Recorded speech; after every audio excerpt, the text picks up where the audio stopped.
Hey, this is Walter Jones. This is Austin St. John. And you're listening to Ranger Danger. Go, go, Ranger Danger! Matt and Michael's Ranger Danger!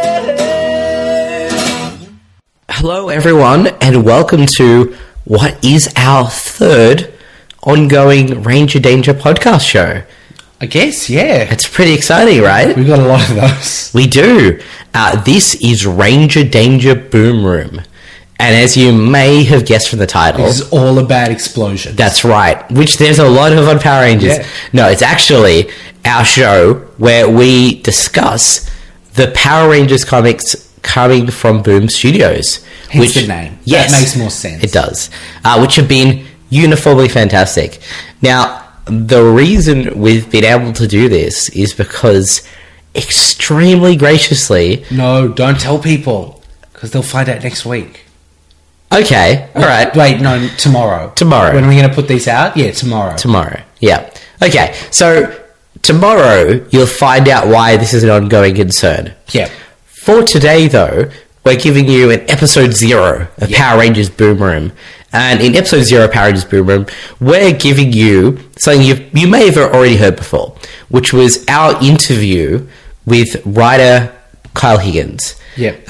As he discusses his plans for what was the then upcoming Power Rangers, Mighty Morphin Power Rangers series from Boom. So we first played that as part of episode 108. Yep. So you may have heard it if you've heard that episode. If so, there's nothing new in this episode. Yes. And feel free to skip past it. Yes. But if you didn't hear that and are interested in finding out, I guess, some what he was thinking before that comic came out that you may now have read. Yep. This is a pretty good interview. Yeah, if I may say so myself. We really enjoyed it. We had a great time, and I think you'll definitely find it interesting if you haven't heard it. Yeah. If you have heard it, though, don't worry. There will be fresh content from the Ranger Danger Boom Room tomorrow. Stay tuned, because that's going to have an exciting announcement in it. Yes, absolutely. Right. So, enjoy this interview if you haven't heard it before. If you have, we will see you again tomorrow. All right, welcome once again to Mighty Morphin Ranger Danger. This is the podcast where we watch episodes of Mighty Morphin Power Rangers, and then afterwards, and often before, we talk about Power Rangers. It's pretty high concept. My name is Matt. Michael is here as always. Hey, guys. And today we have a very special guest as well. He's a comics writer. For DC Comics, he's written Batman in series like Batman Eternal and Gates of Gotham. He's written ongoing series about Deathstroke the Terminator, and he had a long run, which I absolutely adored, on Nightwing. He's also written a short film called The League, available on iTunes, and an ongoing series called Cal, now available on Comixology, both about a superhero labor union in 1960s Chicago. But most importantly, for the purposes of our podcast, he's the writer of Boom Studios' new ongoing Mighty Morphin Power Rangers comic, with its 0 issue coming out in January. Please welcome Mr. Kyle Higgins to the show. Welcome, Kyle. Hey guys, thanks for having me. That was a pretty fantastic introduction, if I can say that. Oh, thank you. I appreciate that. Am I allowed to say that Matt rehearsed it 3 or 4 times? I definitely did. I'm a little nervous. Not going to lie. I wanted to make sure I had it down. No, you killed it, man. It was great. I did. The first time I did it, because I was writing it on my iPhone, I actually had a autocorrect from superhero to superb, so it was almost a superb union. Which I think that'd be a great comic too. I love superb. I would read that book. I'm glad.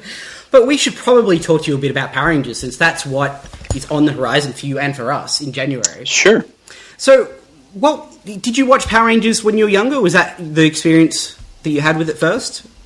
I've actually never heard of Power Rangers before this. No, I'm just kidding.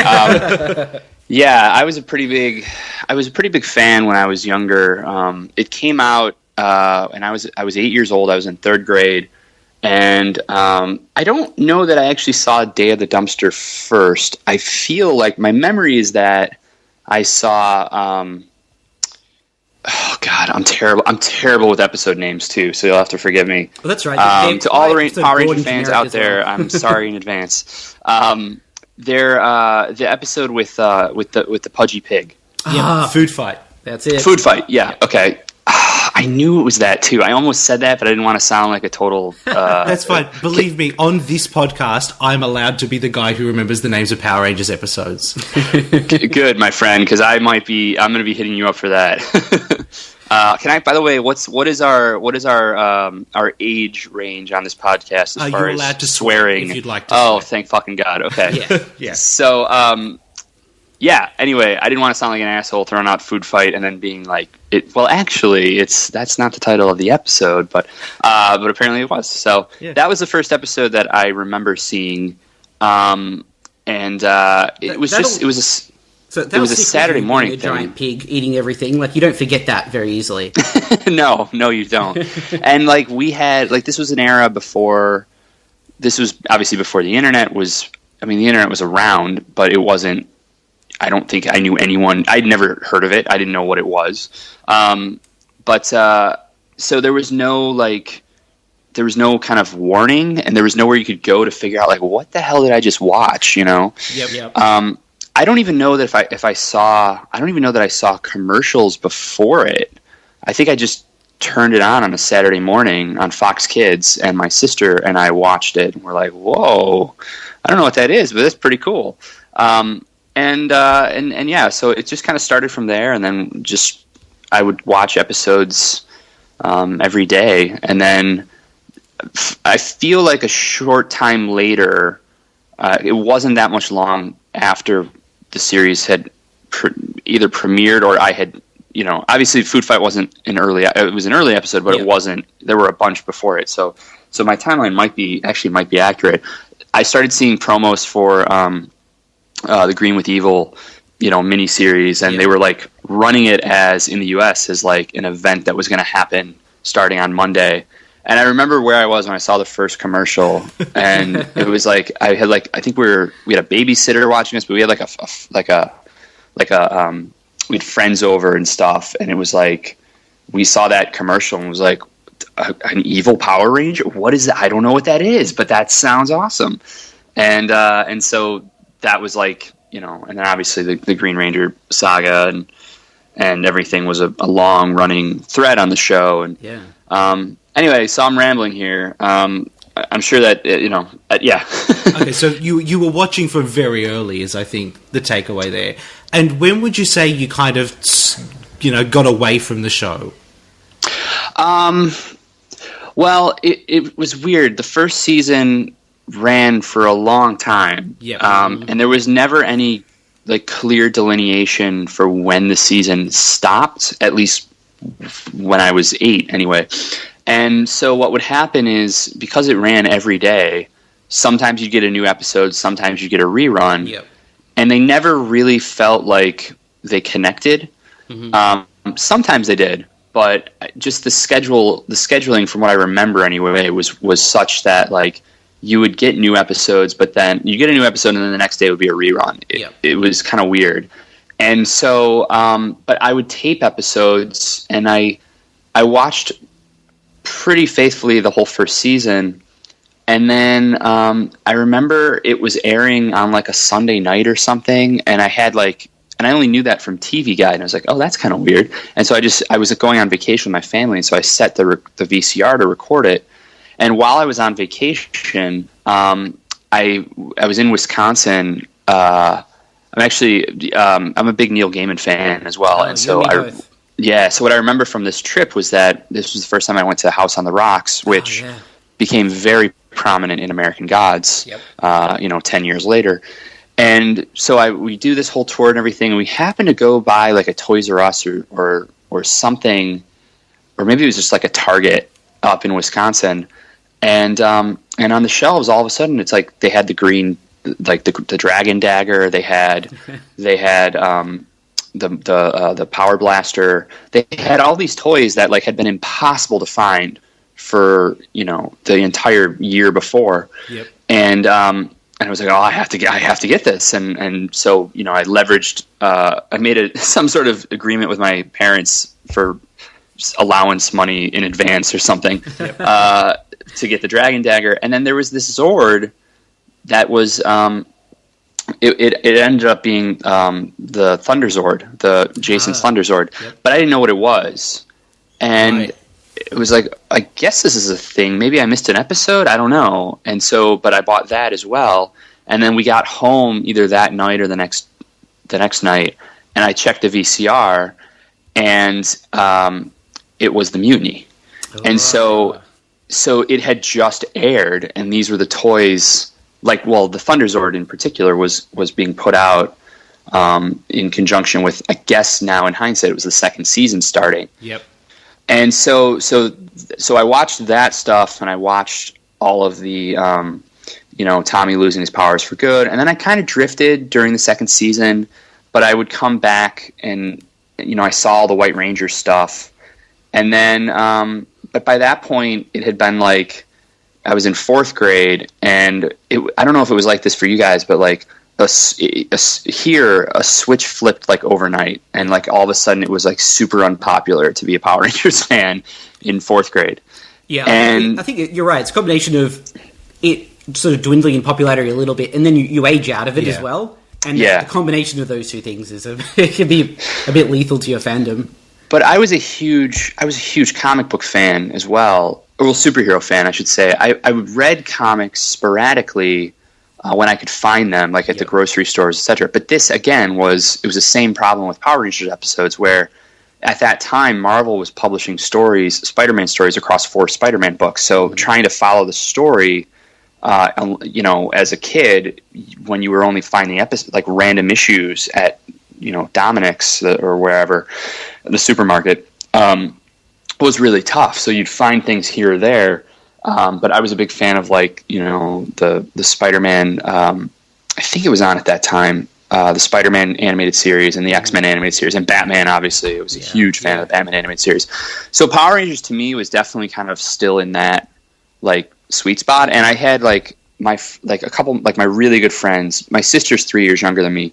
And so I had my next door neighbor was 3 years younger. He was my best friend growing up. So I was still I maintained kind of a fandom, like a Power Rangers fandom, just through there were people a few years younger than me that were still really into it. Yep. And so it was cool. It was okay for me to, I could still be a fan, with, through and with them.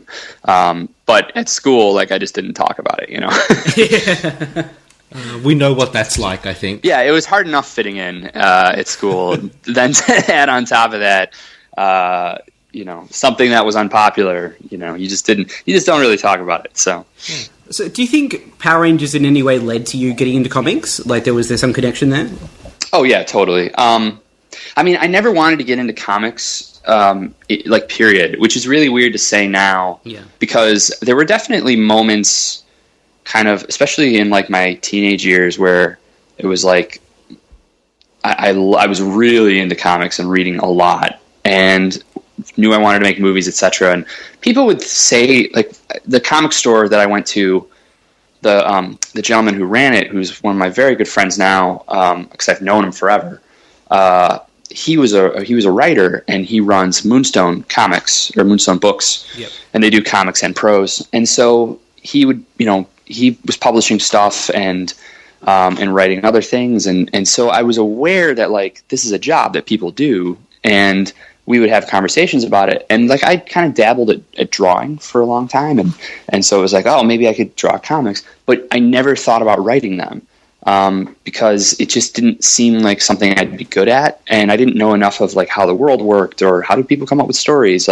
In hindsight, I've been writing since second grade, and some of the earliest things I wrote were actually I did Power Rangers fan films when I was so cool. when I was 7 and 8 years old, or 8 and 9 years old. I was making, actually from the time I was 7, I was doing little films that with my sister and I would act in. And we'd make the costumes, and then my dad's a photographer as well, and so he would videotape all this, and he'd teach me about shots and the cut, and so we did some Superman ones and some Ninja Turtle ones, and then we did a big Power Rangers one that I brought all my friends in for, and we built a command center in our basement, and wow. we built we had these 2 Rubbermaid trash cans, big rolling ones, and they were kind of a slate gray blue, and so I stacked them on top of each other, and then I've never told this story, by the way. I stacked them on top of each other, and I drew with a Sharpie a Zordon face on the one. Is there any chance that this film still exists somewhere? Yeah, it does. I haven't seen it since we made it, But I bet the next time I'm in Chicago, I'll try to dig it out because it's on old like high 8 tapes. Yep. So I'd have to digitize it, but but it's totally Now that doable. we've heard about it. You owe it to the internet. I don't know about that, but I so But badly yeah, want to I see this totally- either way. Like, even if it's just like we see it and then we never show anyone else, I'm fascinated by this in every way. well, and what I remember is that I remember making like helmets out of quote unquote helmets out of brown paper bags and then coloring them with crayon for different colored Rangers. And then what else did we do? Oh, that was so to do the Zords in like our upstairs, like in our like bonus room in our house, like our playroom, we had like there were big elements, like for example, like I remember like the old like toy chest was actually like a yellow school bus, and it was big enough that like as a kid you could get into it, so that became a Zord, you know. And then there were other things like that, and we would actually shoot almost like stop motion with these big things and put them closer and closer together and then stack them on top of each other, so it was as if the Zords were, you know, forming into like a Megazord type thing. That's incredibly creative. Yeah, looking back on it now, it's definitely the seeds were definitely there for directing and for writing, and so ultimately it's not really a surprise looking in hindsight that that's kind of the path I went. But the way I got started writing comics was because of a film that I directed. Actually, the film that you guys mentioned in the opening, The League, is something that I also directed, and then that got certain people at Marvel's attention, and they were like, "This is pretty cool. Do you ever want to write comics?" Essentially, and it was a little more complicated than that. But I was like, "Well, I'm not going to say no to that opportunity. So sure, I'll pitch some stuff." And then it just kind of turned into this whole other thing. So, So, in preparation for writing Power Rangers, have you been going back and rewatching? I have. Yeah, it's been an interesting process because every once in a while over the last few years, I've gotten on a kick about Power Rangers where it's like, man, I wonder what happened after, you know, whatever point, or, you know, stuff like this. When I was aware of the storylines through Turbo. Mm-hmm. Yep. And I would check in every once in a while just to see like what was going on, you know. And obviously I saw the movies, and then the second power transfer happened during Turbo. Yep. Was it the second or third? I guess it was the second. I think second. Yeah, second probably. Yep. And then after Turbo, it went to Rangers in Space, right? Yep. Yes. So that's where I didn't have any. All of a sudden, I turned the TV on one day and was flipping through the channels, and all of a sudden they were in outer space. And it was a whole new cast, and I was like, I don't know what the fuck's going on. Yeah. So that was kind of like my end point of like having any awareness of things. But every once in a while, over the years, it'd be like, I wonder what actually happened. And it'd be like late at night, and I'd be on YouTube like looking up like, you know, fucking interviews with people and and like recap episodes and things like that. So like I've kind of, and my roommate would come in and be like, oh, Power Rangers again, okay, and so I would watch episodes here or there, and you know, they're not easy to get through. Going back on them, you know, you kind of have to watch them from a vantage point of like more from nostalgia and personal nostalgia, at least for me. No, I'm definitely with you on that. It's certainly towards the end of that first season too, there's big long stretches where it's the same episode over and over and over again, and it can be a real slog to get through that. Yeah, what's frustrating about it is like I understand all the limitations of the production, or at least the limitations that we're aware of. I'm sure there are even more that we don't know about. Yeah. But I'm aware of a lot of the limitations and what they were trying to do with what they had. The frustrating thing for me is like there are still things that it's like it didn't need to be. There are elements that did not need to be that bad. Yes, you know, like absolutely. like there are certain writing elements and certain you know, there are just certain things that it's like, oh man, that just doesn't.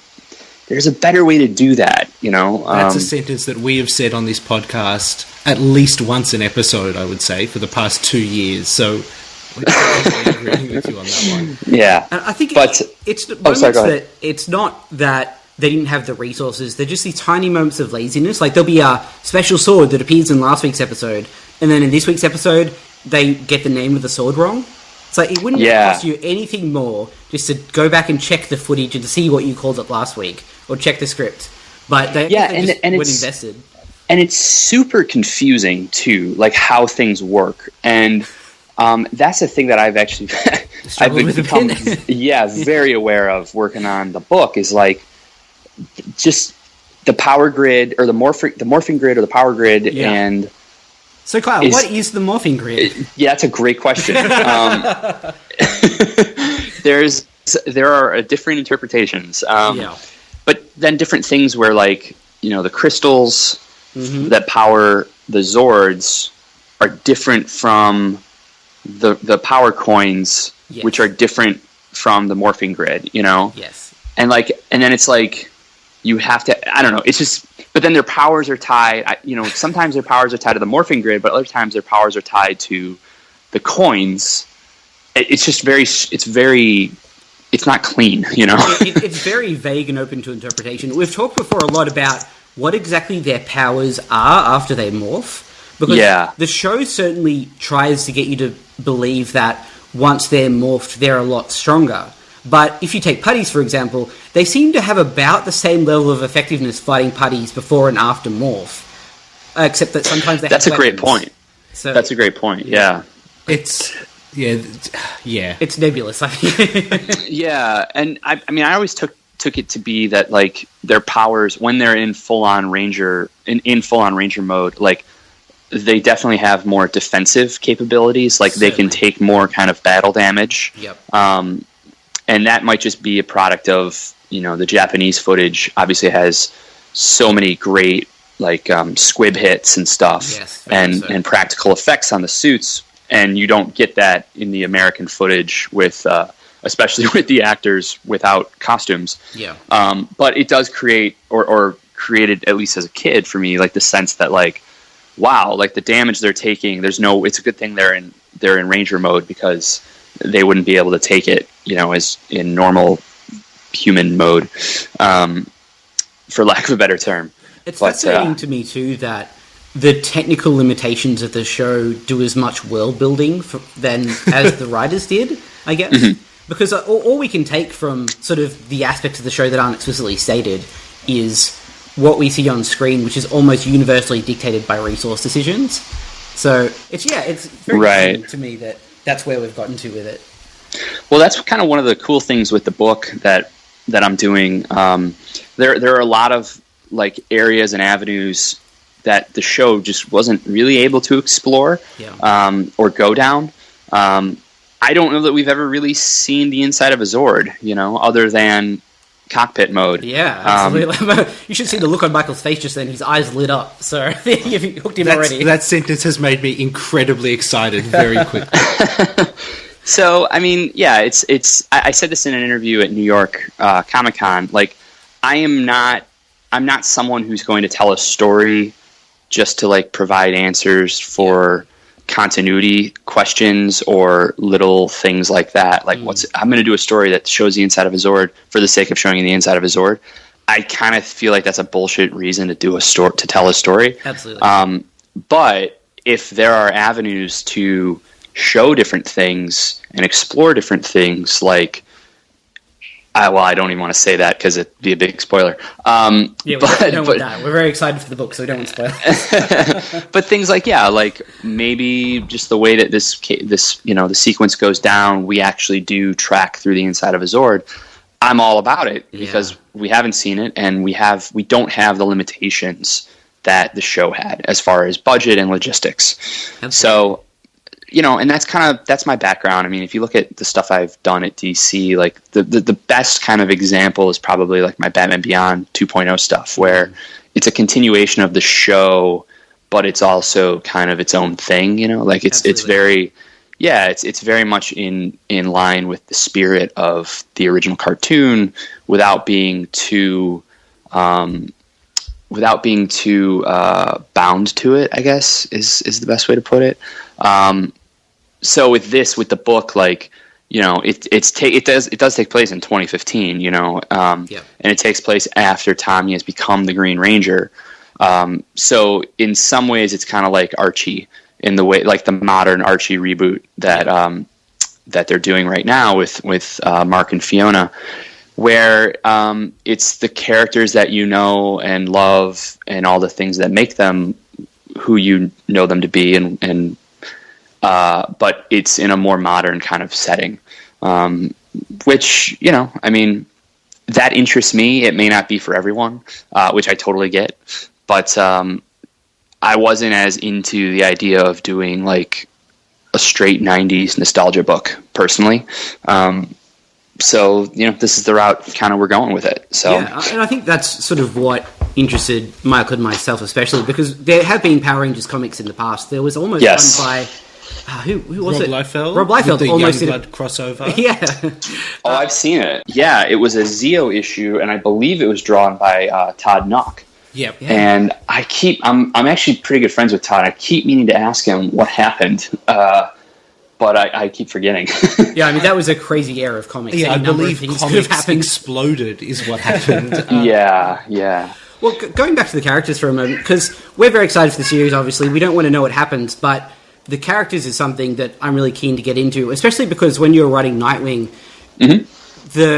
how well you seem to know Dick Grayson and get into his mind was what really grabbed me.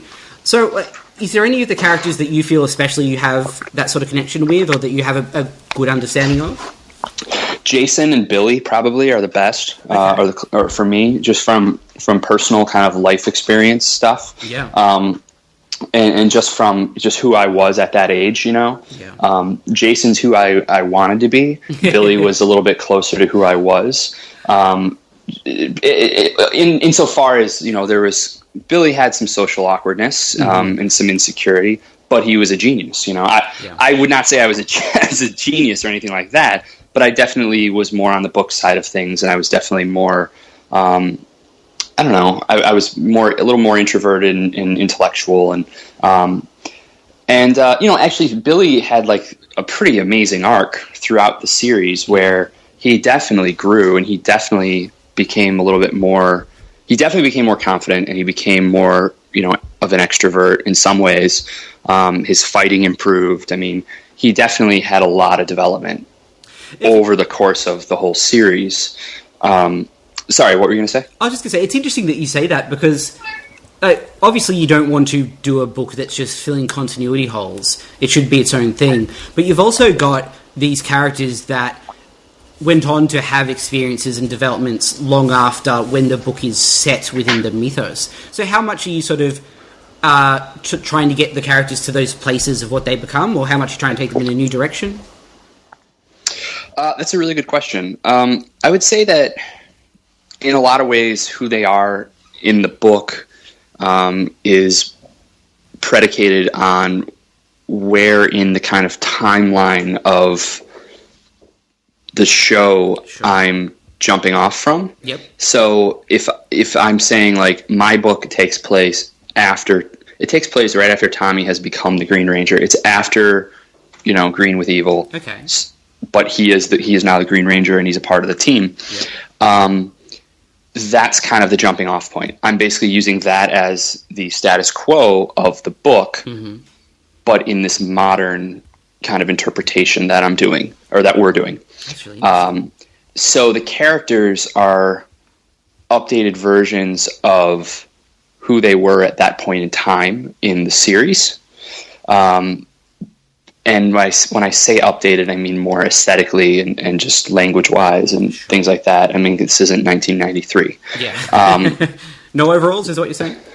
No overalls, no.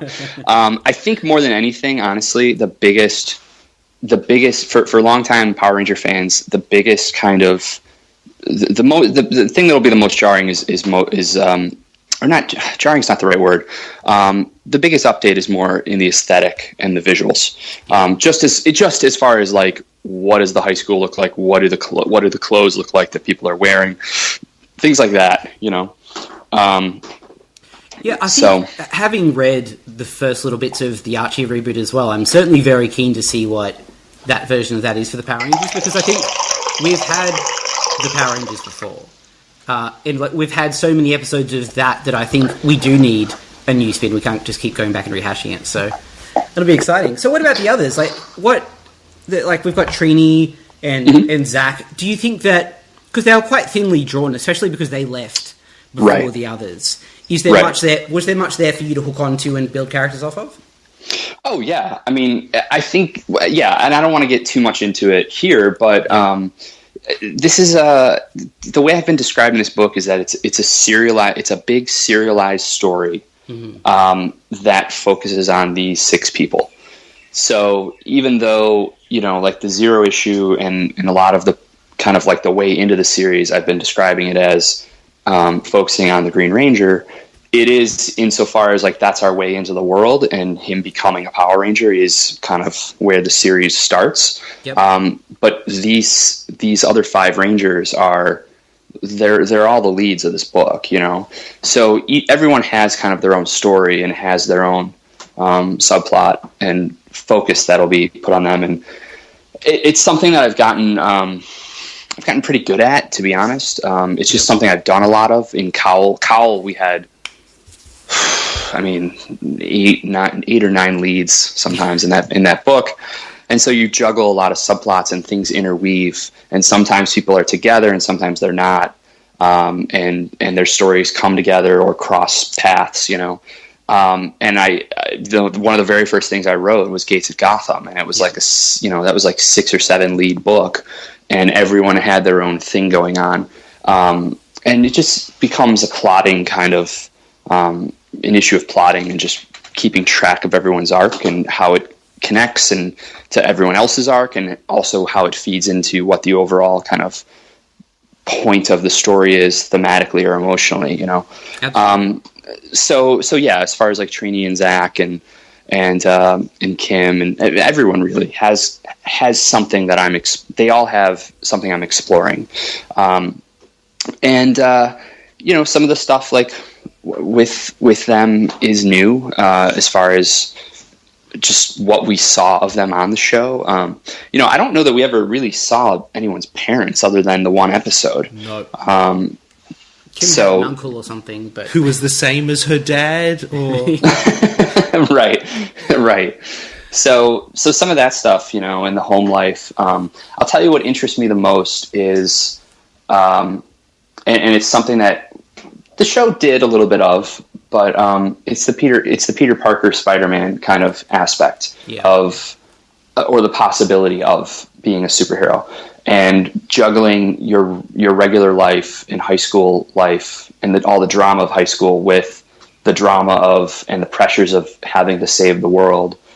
That's really powerful stuff, and there's a lot to mine there dramatically. And that was the thing that, I mean, that's why I grew up as such a big Spider-Man fan, because you see yourself in Peter Parker, but then you see who you'd really like to be. There's kind of like the wish fulfillment aspect of Spider-Man. And to me, the Power Rangers they strike those same chords.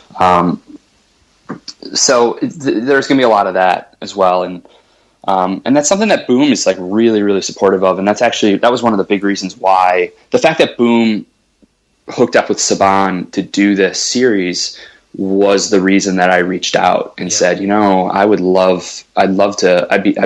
love to put together a pitch for this.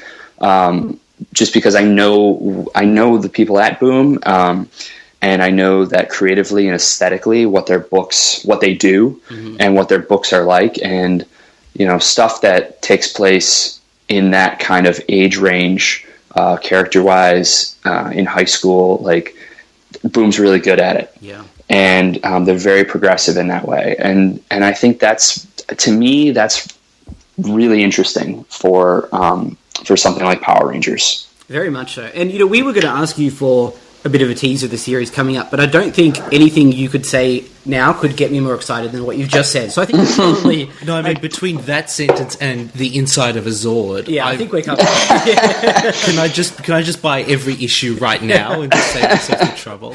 You can actually pre-order the series, Michael. Can I? You totally can. You yeah. sure can. So we're going to have a page up on our site, which will be rangerdangerpodcast.com/comic, which will have instructions on where to find your local comic book store, how to pre-order, all the details you'll need to pre-order the series. Yeah, and for anyone who doesn't read comics or doesn't read them regularly, just so they understand, Yeah, like the way the comic book industry works is that it's very much driven by pre-orders. So what happens is that a book is solicited in a publication called Previews. So all the publishers list their books that are going to be coming out 3 months from now, for example, right? And so right now, the issue of Previews that is out is for January of 2016, and it goes to all the comic book stores, and then people at the comic book store can also get a copy of Previews as well, and they look through and see, oh, what's coming out in January. And then the store will basically order however many copies of the book they think they can sell, but it's taking a shot in the dark, really. What's best is when customers come and tell their store, I'd like a copy of this, I'd like to pre-order this or put this on my pull list, and then the store counts all those numbers, and then that determines how many copies they think they can sell. You know what I mean? Like they can kind of parse it out from there. So it's kind of like one of those weird quirks of publishing where, comics aren't returnable. So store owner, or I shouldn't say that. In most cases, comics are not returnable.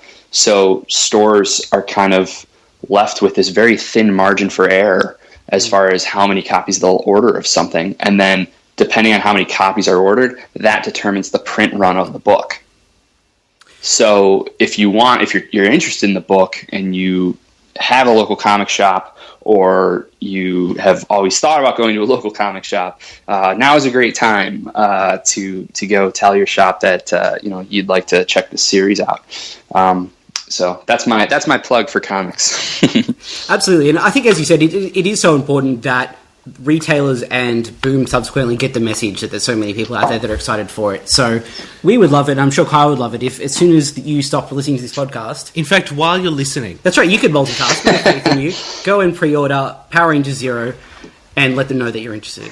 Yeah. And I should say the other thing that I would add is I'm just getting art back in from Hendry Presetcha. I think that's how you say his last name. Yep. And it's cool. It's really cool. It's definitely like his character designs. I've seen all the designs for the Rangers. I've seen the designs for some of our villains, some of our new villains, and old and new alike.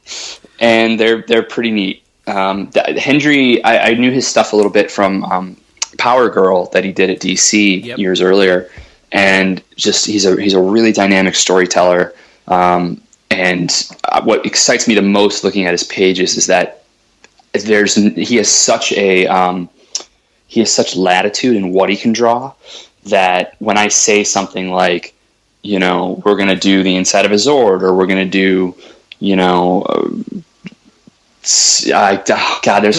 something I want to say, but it's so late and I'm not going to say it. It's really Something cool though. cool. It's a really big visual. And it was like, oh yeah, he can totally do this. So that's pretty exciting for me, because the other thing, like all of the character drama and all the character interactions and relationships that we're talking about that are incredibly important to me and interesting is half of it. The other half is that this is a big action adventure book. Yep. And you got to be able to do that. I mean, you're talking huge Zords battling in the ocean and in Angel Grove, and you got to be able to. You got to have scope to your work, in order to pull that off. Yeah. And Hendry totally does. So it's going to be a fun time, I think. it sounds like a fun time to me. Yeah. All right, I think that's a perfect note to end on. Thank you very much, Kyle, for joining us. Yeah, my pleasure. We're very excited to read the book. Yeah, I did not think I could be more excited, and I am now so much more excited. Well, thanks, guys. I appreciate the time and for all of the early support. No worries. Thanks again, Kyle. All right, take care. Bye.